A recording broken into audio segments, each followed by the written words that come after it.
नमस्कार। आज हम प्रोग्रामिंग भाषाओं की दुनिया में एक गहरी पड़ताल करने वाले हैं। मतलब कौन से राजा अपनी गद्दी पर कायम है, कौन से नए दावेदार मैदान में आ रहे हैं और 2026 में भविष्य की जंग के लिए कौन से हथियार तैयार हो रहे हैं। हमारे हाथ लगी है रॉयल रिसर्च की एक काफ़ी दिलचस्प रिपोर्ट जिसका शीर्षक है the 2026 developers road map, top 10 programming languages. अच्छा। तो आज हमारा मिशन साफ है। इस लिस्ट को सिर्फ पढ़ना नहीं है, बल्कि इसके पीछे छिपे जो ट्रेंड्स हैं उनको समझना है। बिल्कुल। क्यों कुछ भाषाएं राज कर रही हैं और क्यों कुछ नई भाषाएं अचानक इतनी जरूरी हो गई हैं। चलिए शुरू करते हैं। हाँ, और ये सिर्फ एक टॉप 10 लिस्ट नहीं है, ये एक तरह से टेक्नोलॉजी की दुनिया का भविष्य बताने वाला नक्शा है।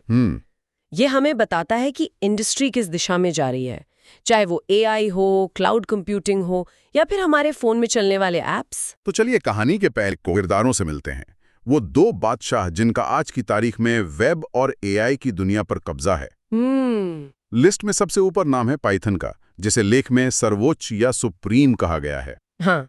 ये थोड़ा हैरान करता है क्योंकि इसे अक्सर बिगिनर्स की भाषा माना जाता है। तो फिर ये टॉप पर क्यों है? ये एक बहुत बड़ा मिथक है कि पाइथन सिर्फ शुरुआती लोगों के लिए है। इसकी असली ताकत इसकी सादगी में नहीं, बल्कि इसकी बहुमुखी प्रतिभा यानी वर्सेटैलिटी में है। अच्छा। इसका सिंटैक्स आसान है, जो एक प्लस पॉइंट है, लेकिन इसकी असली शक्ति इसके इकोसिस्टम में है। इकोसिस्टम मतलब इसकी लाइब्रेरीज और फ्रेमवर्क्स में। अच्छा, तो मतलब पाइथन की खूबी सिर्फ भाषा में नहीं, बल्कि उसके आसपास बने पूरे टूल बॉक्स में है। एक डेवलपर को हर चीज खुद नहीं बनानी पड़ती। बिल्कुल सही। आप एआई या मशीन लर्निंग पर काम कर रहे हैं, आपके पास टेंसरफ्लो और पाइटॉर्च है। जिनकी वजह से नेटफ्लिक्स हमें बताता है कि अगला शो कौन सा देखना है। एग्जैक्टली। आपको वेबसाइट का बैकएंड बनाना है, आपके पास जांगो और फ्लास्क जैसे मजबूत फ्रेमवर्क है। डेटा साइंस से लेकर ऑटोमेशन तक पाइथन के पास हर काम के लिए पहले से बने हुए टूल्स हैं। सही है। और यही वजह है कि ये बिगिनर से लेकर गूगल के टॉप इंजीनियर तक सबकी पसंद है। और पाइथन के साथ ही सिंहासन पर बैठा है जावास्क्रिप्ट, जिसे वेब की आधारशिला कहा गया है। इसके बिना तो आज का इंटरनेट सोचा भी नहीं जा सकता, है ना? बिल्कुल।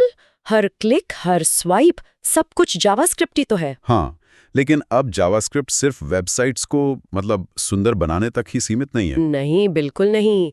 ये कहानी का वो किरदार है जो समय के साथ पूरी तरह बदल गया है।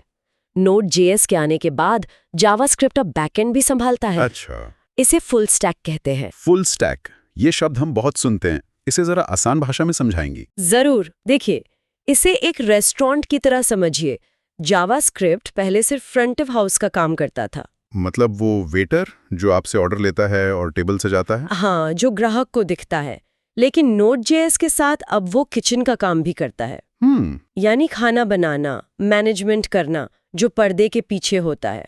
अच्छा। और रिएक्ट, एंगुलर, Vue.js जैसे फ्रेमवर्क ने इसे इतना शक्तिशाली बना दिया है कि आज फेसबुक या गूगल मैप्स जैसी जटिल सिंगल पेज एप्लीकेशंस भी इसी पर बनती हैं। जहां पूरा पेज लोड हुए बिना ही सब कुछ बदल जाता है। सही कहा। वाह, तो पाइथन और जावास्क्रिप्ट वेब और एआई पर राज कर रहे हैं, लेकिन जो बड़ी कंपनियां हमारे बैंक्स, एयरलाइंस और फोन चलाती हैं, उनकी दुनिया थोड़ी अलग है। हाँ, वहां तो भरोसे और स्थिरता की ज्यादा जरूरत होती है। आपने बिल्कुल सही पकड़ा।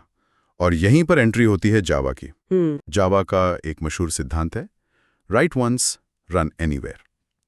और पिछले 25 सालों से ज्यादा से यही इसकी सबसे बड़ी ताकत रही है। बिल्कुल। इसका मतलब क्या है? एक बार लिखो, कहीं भी चलाओ। इसका मतलब है कि जावा में लिखा गया कोड एक जावा वर्चुअल मशीन या JVM नाम के एक जादुई बॉक्स के अंदर चलता है। ओके। ये बॉक्स किसी भी ऑपरेटिंग सिस्टम पर चल सकता है, चाहे वो विंडोज हो, मैक हो या कोई सर्वर। अच्छा, एक यूनिवर्सल ट्रैवल अडेप्टर की तरह? हाँ, बिल्कुल। आपका प्लग कोई भी हो, वो हर सॉकेट में फिट हो जाएगा। इसी वजह से बड़ी बड़ी कंपनियां, जिन्हें ऐसे सिस्टम बनाने होते हैं जो दशकों तक बिना किसी परेशानी के चले, वो आज भी जावा पर भरोसा करती हैं। और हाँ, एंड्रॉयड ऐप्स की दुनिया की शुरुआत भी इसी से हुई थी। और जावा के साथ ही इस लिस्ट में माइक्रोसॉफ्ट का सी शार्प भी है। पहले तो ये सिर्फ विंडोज तक ही सीमित माना जाता था। हाँ, पर अब नहीं। लेख कहता है कि अब ये गेमिंग की दुनिया का बादशाह बन गया है। बिल्कुल। और इसका पूरा श्रेय यूनिटी गेम इंजन को जाता है। C# की असली ताकत यूनिटी के साथ इसके गहरे इंटीग्रेशन में दिखती है। अच्छा। अगर किसी ने पोकेमॉन गो या अमंग अस जैसे वायरल गेम खेले हैं तो उन्होंने सी शार्प की ताकत को एक्शन में देखा है। वो गेम्स यूनिटी पर ही बने हैं। हाँ, और .NET फ्रेमवर्क के जरिए अब ये सिर्फ विंडोज तक सीमित नहीं है, बल्कि वेब और क्लाउड में भी एक मजबूत दावेदार है। चलिए अब मोबाइल की बात करते हैं। एप्पल के आईफोन के लिए यहाँ स्विफ्ट का नाम है। इसे एप्पल की शक्तिशाली और सहज भाषा बताया गया है। और है भी। स्विफ्ट को एप्पल ने प्रदर्शन और सुरक्षा दोनों को ध्यान में रखकर ही बनाया था। अच्छा। उन्होंने अपनी पुरानी भाषा ऑब्जेक्टिव सी की कमियों को दूर करने के लिए इसे बनाया। इसका कोड बहुत साफ सुथरा है, तेज चलता है और इसमें गलतियों की गुंजाइश कम होती है। तो आज हमारे आईफोन या मैक पर जो भी ऐप है वो ज्यादातर स्विफ्ट में ही बनी है। लगभग तय है। हाँ।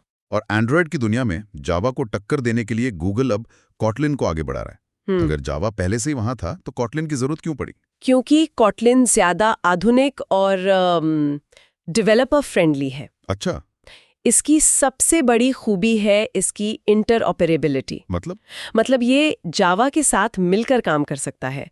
डेवलपर्स अपने पुराने जावा कोड को फेंके बिना उसी प्रोजेक्ट में नया कॉटलिन कोड लिख सकते हैं। ये तो बहुत बड़ी बात है। हाँ, और कॉटलिन में वही काम करने के लिए जावा के मुकाबले कम कोड लिखना पड़ता है, जिससे समय बचता है और गलतियां कम होती हैं। इसे बॉयलर प्लेट कोड कम करना कहते हैं। लेकिन एक सवाल है, अगर कॉटलिन इतनी अच्छी है तो क्या जावा का भविष्य खतरे में है? मतलब क्या एंड्रॉयड डेवलपर्स को पुराना जावा कोड छोड़ देना चाहिए? ये एक बहुत अच्छा सवाल है। नहीं, जावा कहीं नहीं जा रहा। लाखों एप्स और सिस्टम्स आज भी जावा पर चल रहे हैं। एक आधुनिक और शानदार इमारत है। ठीक है, तो हमने वर्तमान के दिग्गजों की बात कर ली, अब भविष्य की तरफ देखते हैं। ओके। लिस्ट में 2 नाम ऐसे हैं जो बहुत तेजी से लोकप्रिय हो रहे हैं, गो और रस्ट। पहले गो की बात करते हैं, जिसे गूगल ने बनाया है। इसकी क्या खासियत है? गो को बनाने के पीछे गूगल का मकसद था सरलता और रफ्तार। आज की दुनिया डिस्ट्रीब्यूटेड सिस्टम्स पर चलती है, जहां हजारों सर्वर्स एक साथ मिलकर काम करते हैं। जैसे गूगल सर्च या नेटफ्लिक्स? बिल्कुल। इन सिस्टम्स में एक साथ हजारों काम करने पड़ते हैं। गो की सबसे बड़ी ताकत है इसकी कंकरेंसी। कंकरेंसी, इसे थोड़ा और आसान करेंगी? जरूर। इसे ऐसे समझिए कि एक बावर्ची एक ही समय में सब्जी भी काट रहा है, पानी भी उबाल रहा है और मसाले भी पीस रहा है, और फिर भी उसका किचन अस्त व्यस्त नहीं होता। अच्छा। गो इसी तरह एक साथ कई काम करने में माहिर है, जिससे सर्वर धीमा नहीं पड़ता। और इसका सिंटैक्स भी बहुत सरल रखा गया है, ताकि बड़ी टीमों के लिए कोड को समझना और मेंटेन करना आसान हो। दिलचस्प। और फिर आती है रस्ट, जिसके बारे में तो बहुत चर्चा हो रही है। हाँ, बहुत। लेख कहता है कि ये प्रदर्शन और सुरक्षा पर जोर देती है। इसमें एक लाइन है, बिना गार्बेज कलेक्टर के मेमोरी सुरक्षा। ये सुनने में बहुत तकनीकी लगता है, इसका क्या मतलब है? ये रस्ट का सबसे बड़ा और क्रांतिकारी फीचर है। देखिए, ज्यादातर भाषाएं जैसे जावा या पाइथन मेमोरी को मैनेज करने के लिए एक गार्बेज कलेक्टर का इस्तेमाल करती हैं। एक तरह का ऑटोमेटिक सफाई कर्मचारी। हाँ, जो समय समय पर आकर बेकार मेमोरी को साफ कर जाता है। ये सुविधाजनक है, लेकिन इससे प्रोग्राम की रफ्तार में थोड़ी बहुत रुकावट आती है। और रस्ट ये काम कैसे करता है? रस्ट एक बिल्कुल अलग तरीका अपनाता है, जिसे ओनरशिप मॉडल कहते हैं। इसे एक बहुत ही सख्त लाइब्रेरियन की तरह समझिए। ओके। आप जब भी मेमोरी यानी लाइब्रेरी से कोई किताब उधार लेते हैं, तो लाइब्रेरियन यानी रस्ट का कंपाइलर बहुत सख्त नियमों के साथ ये ट्रैक करता है कि किताब किसके पास है और आप उसे कब वापस करेंगे। अगर आप कोई भी नियम तोड़ते हैं तो वो आपको प्रोग्राम चलाने ही नहीं देगा। वो कंपाइल करते समय ही आपकी गलती पकड़ लेगा। वाह, तो ये एक तरह से प्रोग्रामर के लिए एक सेफ्टी नेट जैसा है, जो उसे गिरने से पहले ही पकड़ लेता है। ये तो कमाल है। बिल्कुल, और यही वो वजह है कि माइक्रोसॉफ्ट, अमेज़न और गूगल जैसी कंपनियां अपने सबसे निचले स्तर के सिस्टम में, जहां एक छोटी सी गलती भी करोड़ों का नुकसान कर सकती है, हाँ, या एक बड़ी सुरक्षा चूक का कारण बन सकती है, वहां C++ जैसी पुरानी भाषाओं की जगह रस्ट को अपना रही हैं। तो मतलब C++ जैसी स्पीड पर ज्यादा सुरक्षा के साथ। एग्जैक्टली। रस्ट आपको C++ जैसी बेमिसाल स्पीड देता है, लेकिन बिना उसकी खतरनाक मेमोरी वाली गलतियों के जोखिम के। ये वाकई भविष्य की भाषा लगती है। अच्छा, अब लिस्ट में कुछ और नाम है, जैसे टाइपस्क्रिप्ट। इसे जावास्क्रिप्ट का सुपर सेट कहा गया है। अगर जावास्क्रिप्ट पहले से ही इतनी शक्तिशाली है, तो उसके ऊपर एक और परत क्यों चाहिए? क्योंकि जावास्क्रिप्ट की सबसे बड़ी ताकत ही उसकी सबसे बड़ी कमजोरी भी है, इसका लचीलापन। अच्छा। छोटे प्रोजेक्ट्स के लिए ये बहुत अच्छा है, लेकिन जब आप सैकड़ों डेवलपर्स के साथ मिलकर एक बहुत बड़ा एप्लीकेशन बनाते हैं तो ये लचीलापन खतरनाक हो सकता है। कोई भी डेवलपर अनजाने में गलती कर सकता है। बिल्कुल, और इससे पूरा सिस्टम बैठ सकता है। टाइपस्क्रिप्ट इसमें स्टैटिक टाइपिंग जोड़ता है। इसे ऐसे समझ सकते हैं कि ये कोड के लिए एक तरह का ग्रामर चेक या स्पेल चेक है, क्या बात है, आपने एकदम सही पकड़ा। जो आपको कोड लिखने के दौरान ही बता देता है कि आप कोई गलती कर रहे हैं, न कि प्रोग्राम चलने के बाद। बिल्कुल। मुझे याद है जब टाइपस्क्रिप्ट नया आया था, कई जावास्क्रिप्ट डेवलपर्स को लगता था कि ये बेवजह काम बढ़ा रहा है। और आज फेसबुक या माइक्रोसॉफ्ट जैसे बड़े प्रोजेक्ट्स इसके बिना सोचे भी नहीं जा सकते। ये बड़े कोड बेस को मैनेज करने लायक बनाता है। और अंत में सूची में एक ऐसा नाम है जो सालों से है, PHP। वर्डप्रेस और फेसबुक जैसे बड़े नाम आज भी इसका इस्तेमाल करते हैं। हाँ, नई चमचमाती भाषाओं के बीच ये आज भी प्रासंगिक क्यों है? PHP वेब की दुनिया का एक अनुभवी खिलाड़ी है। हो सकता है ये आज सबसे कूल भाषा ना हो, लेकिन वेब का एक बहुत बड़ा हिस्सा। कितना बड़ा? कुछ अनुमानों के अनुसार 75% से ज्यादा वेबसाइट्स आज भी PHP पर चलती हैं। अरे वाह! इसका सबसे बड़ा कारण है वर्डप्रेस। दुनिया की लगभग 40% वेबसाइट्स वर्डप्रेस पर बनी है और वर्डप्रेस पूरी तरह से PHP में लिखा गया है। अच्छा, ये बात है। हाँ, तो इसकी सरलता, विशाल समुदाय और कम लागत वाली होस्टिंग इसे आज भी कई प्रोजेक्ट्स के लिए एक बहुत ही व्यावहारिक विकल्प बनाती है। तो इस पूरी चर्चा को अगर हम समेटें तो ये साफ है कि 2026 के लिए कोई एक सर्वश्रेष्ठ भाषा नहीं है। बिल्कुल नहीं। ये पूरी तरह इस पर निर्भर करता है कि आप क्या बना रहे हैं। पाइथन और जावास्क्रिप्ट जैसे ऑलराउंडर हैं, तो स्विफ्ट और कॉटलिन जैसे मोबाइल विशेषज्ञ, और रस्ट और गो जैसी भाषाएं हमें भविष्य की दिशा दिखा रही हैं, जहां रफ्तार और सुरक्षा सबसे ऊपर होगी। बिल्कुल। इस रिपोर्ट का असली संदेश यही है कि टेक्नोलॉजी एक जगह रुकी नहीं है। ये सिर्फ एक भाषा सीखने के बारे में नहीं है, बल्कि सही काम के लिए सही टूल चुनने के बारे में है। हाँ, उसी की समझ विकसित करने के बारे में है।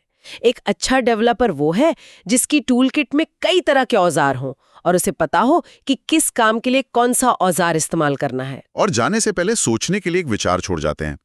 इस सूची में आज की टॉप 10 भाषाएं हैं। लेकिन जैसा कि हमने देखा, तकनीक हमेशा विकसित होती है, तो सुरक्षा, सरलता और AI इंटीग्रेशन जैसे मौजूदा रुझानों को देखते हुए अगली प्रभावशाली प्रोग्रामिंग भाषा में कौन सी विशेषताएं हो सकती हैं? अच्छा सवाल है। क्या वो रस्ट जैसी सुरक्षित होगी, पाइथन जैसी आसान होगी, या फिर कुछ बिल्कुल नया लेकर आएगी? सोचते रहिएगा।